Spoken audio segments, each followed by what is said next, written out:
Welcome guys to the Expensive Coins History channel.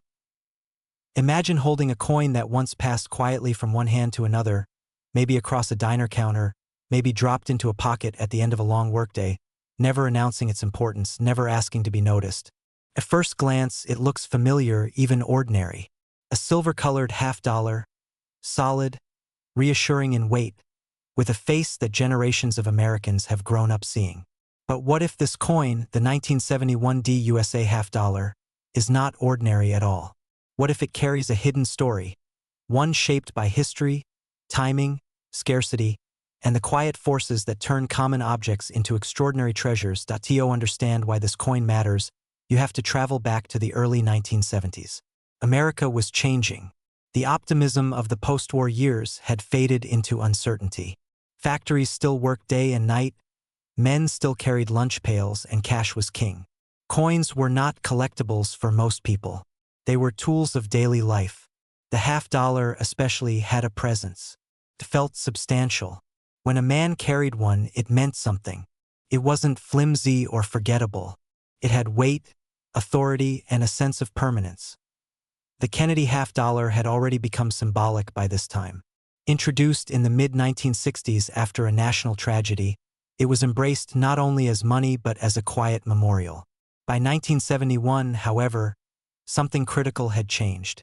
Silver was gone. The United States had moved away from precious metal in circulating coinage. The new half-dollars were layered metals designed for durability, not intrinsic value. Most people assumed this made them less important, less desirable. That assumption is where history plays its trick. The 1971 half-dollar came from the Denver Mint, a facility known for high output and rugged production standards. Millions were struck. On paper, it should have been common forever. And for years, it was.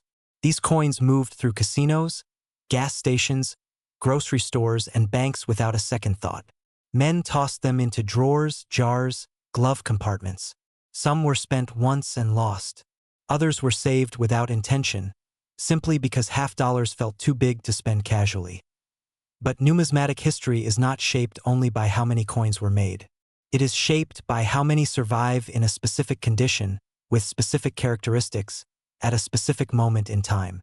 Over decades, most 1971 half-dollars were worn down. Edges softened, details faded, bag marks piled up, mishandling erased sharpness. What remained were average coins, forgettable coins. And that is exactly why the exceptional examples became legends. There are moments in coin collecting when a single piece stands apart from millions of others struck from the same year and mint. Sometimes it's because of condition. Sometimes it's because of a striking anomaly. Sometimes it's because of a subtle difference that almost no one noticed at the time. The 1971 half-dollar sits at the crossroads of all three possibilities. Collectors who specialize in this era know that truly pristine examples are shockingly rare. The minting process in the early 1970s was fast, industrial, and unforgiving. Coins were not handled with the care reserved for proof issues. They were dumped into bags, transported in bulk, and released into circulation. For a 1971 half-dollar to survive with full original luster, razor-sharp details, clean fields, and no major distractions is nothing short of remarkable. Now imagine a coin like that being examined decades later under professional scrutiny. Light moves across its surface and reveals untouched mint frost. Kennedy's hair shows individual strands. The eagle on the reverse stands proud and fully defined. The rims are bold, unbroken, strong. Suddenly, what was once a 50-cent coin becomes something else entirely.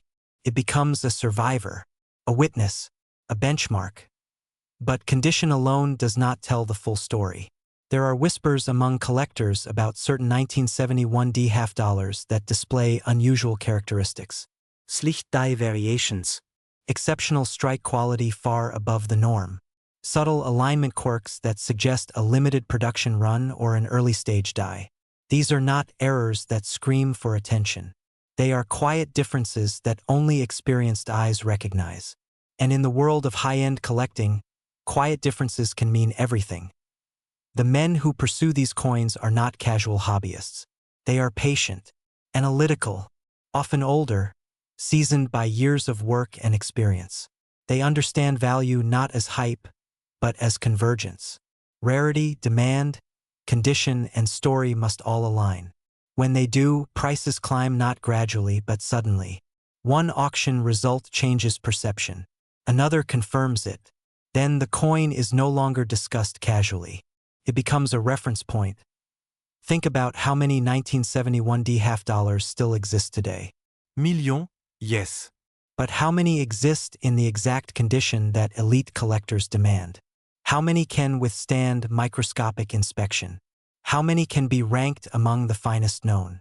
The answer is shockingly small. And when multiple collectors want the same top-ranked coin, money becomes secondary. Competition takes over. There is also a psychological element at play.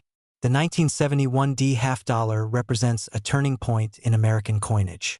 It is part of the first generation of post-silver circulation coins. For many men, this coin connects to their youth, their first jobs, their fathers, their memories of a different America. Nostalgia is powerful, especially when combined with rarity. When a collector sees the perfect version of a coin that once passed unnoticed through his own hands, emotion joins logic. Bidding becomes personal. Over time, stories begin to circulate. A record-setting sale. A private transaction whispered about but never fully disclosed. A coin that disappears into a collection and is not seen again for years. Each story adds weight. Each retelling sharpens interest. The market does not move in straight lines. It moves in moments.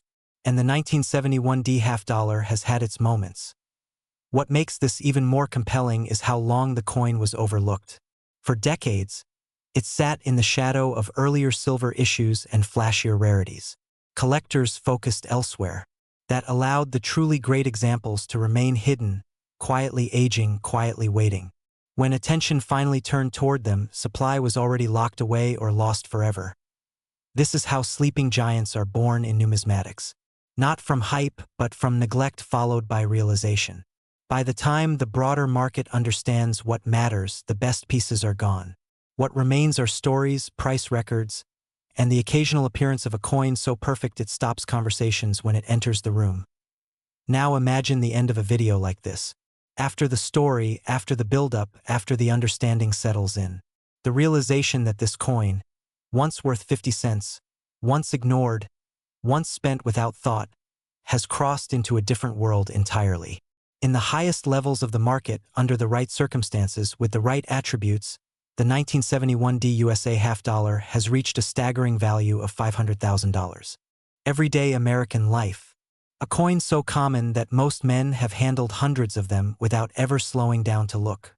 A coin that rattled in pockets, filled parking meters, paid for coffee, newspapers, and tools. The Washington quarter dollar. And not just any quarter, but the 1970D USA Washington quarter dollar. A piece whose story hides in plain sight. To understand why this coin matters, you must first understand how invisible it became. By 1970, the quarter was no longer silver. The transition had already happened a few years earlier. The metal had changed, but habits had not. People still treated quarters the same way they always had. They were spent quickly, carelessly, endlessly. Unlike half dollars, quarters rarely sat in drawers. They moved constantly. Circulation was brutal. That constant movement is the first key to this story. The Denver Mint in 1970 was operating at full force. America needed coins, and it needed them fast. Vending machines, toll booths, laundromats, payphones, parking meters. Quarters were the engine of daily commerce. The goal was quantity, not perfection. Dies were pushed hard. Coins were struck rapidly. Quality control existed, but excellence was not the priority. Survival was. The result was predictable. Most 1970D Washington quarters entered circulation immediately and stayed there. They clashed against other coins. They scraped against keys. They wore down fast. Edges softened. Washington's hair lost definition. The eagle's feathers blurred into each other. Luster vanished within weeks. This happened to nearly all of them. And that is precisely why the exceptional survivors matter. When collectors talk about rarity, they often confuse mintage numbers with reality.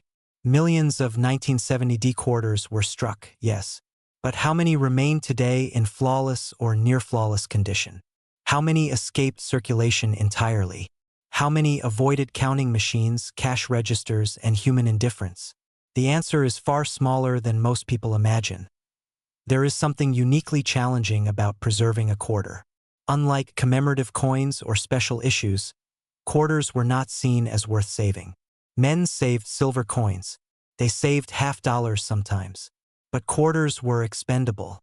They were workhorses. That makes any untouched example from this era immediately suspicious in the best possible way. How did it survive? Some were set aside accidentally. A roll forgotten in a bank vault. A sealed bag misplaced in storage. A man who worked in cash handling who quietly put away coins that looked sharper than the rest. These small, human decisions made without foresight created future legends. But condition alone does not elevate the 1970 Washington quarter into a different category. What truly sets certain examples apart are the minute details that separate the ordinary from the extraordinary. Strike strength matters. Die state matters. Alignment matters. Surface quality matters. And in rare cases, anomalies appear that were never intended. Collectors who specialize in Washington quarters know that the early clad years are among the hardest to find in top condition. The metal composition does not age gracefully. Contact marks show easily. Lusterfades fast. Even coins that were never technically circulated often show bag marks from transport. To find a coin with clean fields, full strike, blazing original luster, and no distractions is astonishing. Now imagine that coin being submitted for professional grading decades later. Under magnification, it holds up. No cleaning, no polishing, no artificial cine. The surfaces are honest, original, untouched. The grading room goes quiet. Scores are compared. Population reports are checked. Suddenly, it becomes clear that this coin is not just high grade. It is among the finest known. Maybe the finest. At that moment, the coin's identity changes. It is no longer just a 1970 quarter. It becomes a target. Advanced collectors do not chase everything. They chase the best. Registry competition fuels this pursuit. When collectors build ranked sets, only the top examples matter. Second best is not enough. Third best is irrelevant. If a man has spent decades assembling a collection, he will not hesitate when the final missing piece appears. Money becomes a tool, not a barrier. There is also symbolism in this coin that resonates deeply with older men. George Washington's image represents stability, endurance, and authority. For generations, his portrait was synonymous with trust. Holding a perfect example from a turbulent era in American history carries emotional weight. It is not just metal. It is continuity.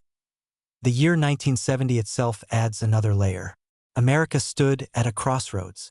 Social change, political tension, economic uncertainty. Coins from this period are artifacts of that transition. A flawless quarter from 1970 is a contradiction. It suggests permanence in a time of flux. That contradiction is compelling. Over the years, as more collectors turned their attention to clad coinage, the truth became unavoidable. The finest examples were already locked away. The supply was frozen. Demand, however, kept growing. Auction results began to climb. Records were set quietly at first, then loudly. Each new high price reset expectations. And just like with the $50, stories began to circulate. A quarter that sold for an unbelievable amount. Private deal between two elite collectors. A coin that disappeared into a collection and did not resurface. The market took notice. The invisible became visible. What makes this especially powerful is how many people still overlook these coins today. Even now, men handle quarters every day without a second thought. That gap between perception and reality is where fascination lives. Creates disbelief. Creates curiosity. Creates engagement. Imagine reaching the end of a story like this. After understanding the journey, the rarity, the condition, the competition, and the psychology. After realizing how unlikely survival truly is. Then comes the final truth.